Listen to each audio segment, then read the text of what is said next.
ప్రస్తుతం ట్రీట్మెంట్ తీసుకుంటున్నటువంటి వాళ్ళ పరిస్థితి ఏ విధంగా ఉంది, హాస్పిటల్స్ దగ్గర ప్రస్తుతం సిచ్యువేషన్ ఏ విధంగా ఉంది అన్న వివరాలు మనకు లైవ్లో రాము అందిస్తారు.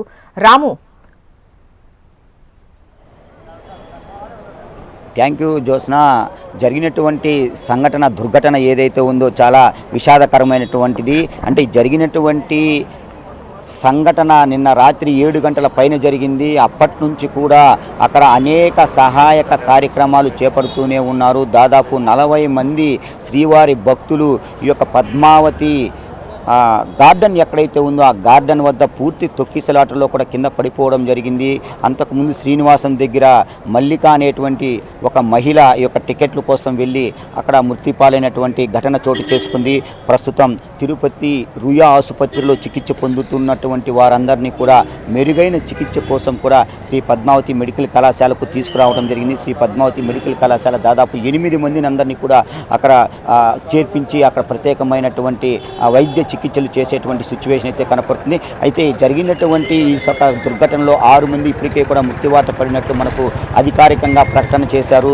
మరో కోణంలో మనం చూసుకున్నట్టయితే ఉన్నటువంటి 34 మంది ఎవరైతే ఉన్నారో ఈ 34 మందికి కూడా పూర్తిగా వైద్య చికిత్సలు పద్మావతి మెడికల్ కళాశాల వద్ద అందించేటువంటి ఏర్పాటు చేశారు. ఈ కొద్దిసేపటి క్రితం ఈఓ శ్యామలరావు అదేవిధంగా ఈ యొక్క పద్మావతి మెడికల్ కళాశాల సూపరింటెండెంట్ ఇద్దరు కూడా ఎవరైతే పేషెంట్స్ ఉన్నారో వాళ్ళందరినీ కూడా పూర్తిగా అత్యాధునికమైనటువంటి వైద్యం వాళ్ళకి అందించాలనేటువంటిది పూర్తిగా కూడా చెప్పారు.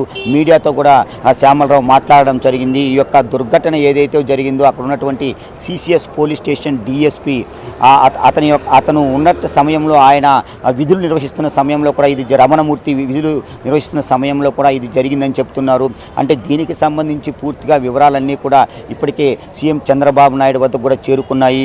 ఇవాళ 12 గంటల లోపల కూడా సీఎం చంద్రబాబు నాయుడు ఈ యొక్క తిరుపతి రుయా ఆసుపత్రి వద్ద ఉన్నటువంటి ఈ యొక్క క్షతగాతులు ఎవరైతే ఉన్నారో అదేవిధంగా స్విమ్స్ పద్మావతి మెడికల్ కళాశాల ఏదైతే ఉందో ఇక్కడికి అందరికీ వచ్చి వాళ్ళని పరామర్శించే పరిస్థితి కనపడుతుంది.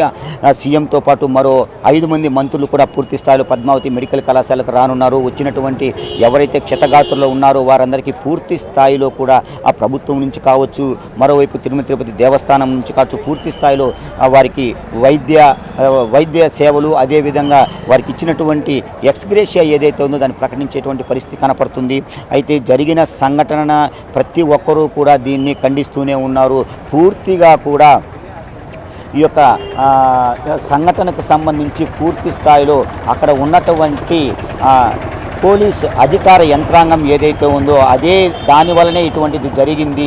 అంటే వారు కరెక్ట్గా విధులు నిర్వహించి ఎవరైతే భక్తులు ఉన్నారో ముందుగా బుధవారం ఉదయం నుంచి వచ్చినటువంటి భక్తులందరినీ కూడా కొద్దిగా లోపలికి అంటే క్యూ లైన్ లేక అనుమతించి ఉంటే ఇటువంటి సిచ్యువేషన్ జరిగి ఉండేది కాదు.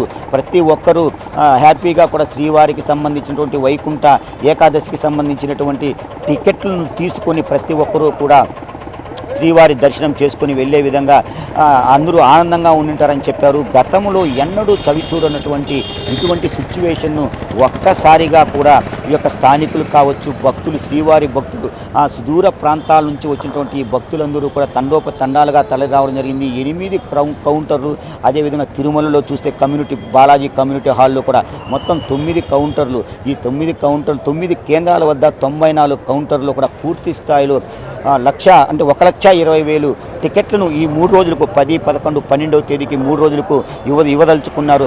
అయితే జరిగినటువంటి ఈ యొక్క సంఘటన ఏదైతే ఉందో ఈ దుర్ఘటనకు సంబంధించి పూర్తి స్థాయిలో కూడా ఇక్కడ ప్రతి ఒక్కరూ అంటే అక్కడ ఉన్నటువంటి సెక్యూరిటీ సిబ్బందితో కూడా ప్రతి ఒక్కరు బాధ్యత వహించాలనేటువంటిది మనకు తెలుస్తుంది. అంటే ఈ యొక్క 1,20,000 టికెట్లు తరువాత అంటే రాత్రి 2 గంటల వరకు కూడా ఈ యొక్క టికెట్లను మంజూరు చేశారు.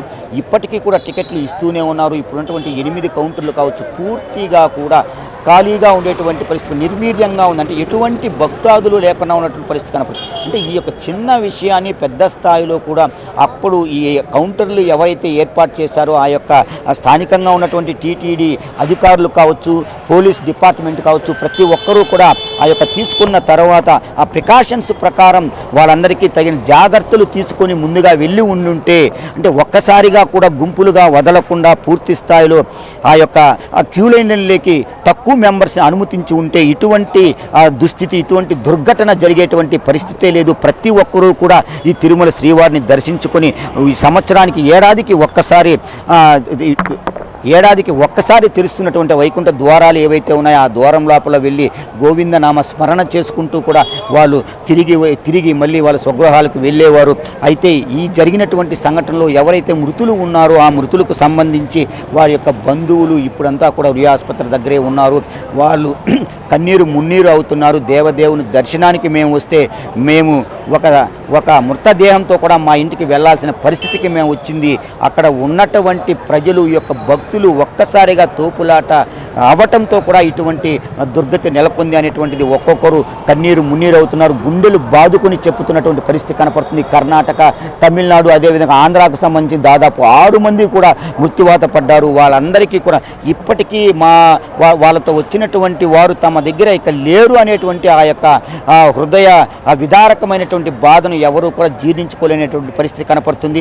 మొత్తం మీద తిరుమల తిరుపతి దేవస్థానంలో కని విని ఎరుగని రీతిలో కూడా ఇది ఒక మాయని మచ్చగా కూడా టీటీడీకి నిలిచిపోయేటువంటి పరిస్థితి కనపడుతుంది. గతంలో జరిగిన వైకుంఠ ఏకాదశి పర్వదినాలు మనం చూసుకుంటే ఎక్కడైనా కూడా కొద్దిపాటి తొక్కిసలాట జరిగి ఉంటుందే కానీ ఇటువంటి ఘోరంగా కూడా 6 మంది మృతి చెందినటువంటి దాఖలాలు టీటీడీ ఎప్పుడూ కూడా గతంలో జరగలేదు. అయితే ఈసారి 2025 జనవరి మాసం వైకుంఠ ఏకాదశి పురస్కరించుకొని జరుగుతున్నటువంటి ఈ కార్యక్రమంలో ఇంతటి ఇంతటి అవమానాన్ని కూడా టీటీడీ భరించాల్సినటువంటి పరిస్థితి అయితే వస్తుంది. దీన్ని ప్రతి ఒక్కరూ కూడా పూర్తి స్థాయిలో అన్ని రాజకీయ పార్టీలు కూడా ఖండించేటువంటి పరిస్థితి కనపడుతుంది. మరికొద్ది సేపట్లో తిరుపతి మాజీ ఎమ్మెల్యే భూమన్ కరుణాకర్ రెడ్డి కూడా ఈ యొక్క జరిగిన సంఘటన మీద పూర్తిగా కూడా ప్రెస్ మీట్ కూడా పెట్టేటువంటి పరిస్థితి కనపడుతుంది. జోస్న.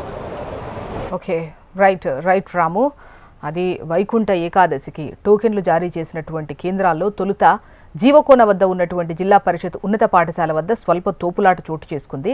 రాత్రి 7 గంటల టైంలో భక్తులు ఒక్కసారిగా క్యూ లైన్లోకి ప్రవేశించబోయారు. పోలీసులు అడ్డుకునేందుకు ప్రయత్నించినా తోసుకుంటూ లోపలికి వెళ్లే క్రమంలో తోపులాట జరిగింది. ఎస్పీ సుబ్బరాయుడు అక్కడికి వెళ్లి పరిస్థితి అదుపులోకి తెచ్చారు.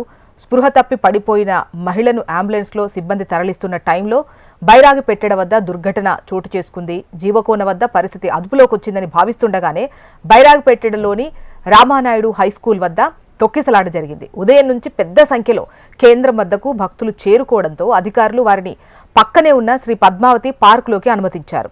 రాత్రి 8 గంటల 15 నిమిషాల టైంలో పార్కులో ఉన్న ఒక వ్యక్తి అస్వస్థత గురవడంతో ఆయనకు వైద్యం అందించేందుకు అధికారులు గేట్లు తెరవబోయారు. క్యూ లైన్లలోకి వదిలేందుకే గేట్లు తెరుస్తున్నారని భావించినటువంటి కొందరు ఒక్కసారిగా బలంగా తోసుకొని ముందుకెళ్లే ప్రయత్నం చేశారు. దీంతో తొక్కిసలాట చోటు చేసుకుంది.